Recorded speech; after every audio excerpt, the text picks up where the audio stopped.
depois que nós tivemos definido com a Figueirense Participações a solução final do conflito. Antes não estamos, os investidores, os interessados, os empresários envolvidos não querem se expor antes disso.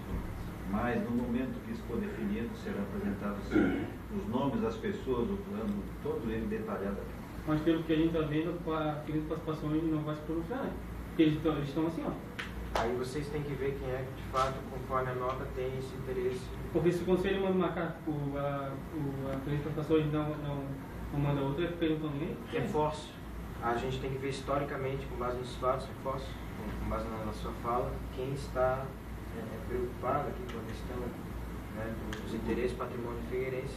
Porque de fato, a gente tem ciência de que essa situação está atrapalhando os interesses dos investidores e, portanto, do Figueirense.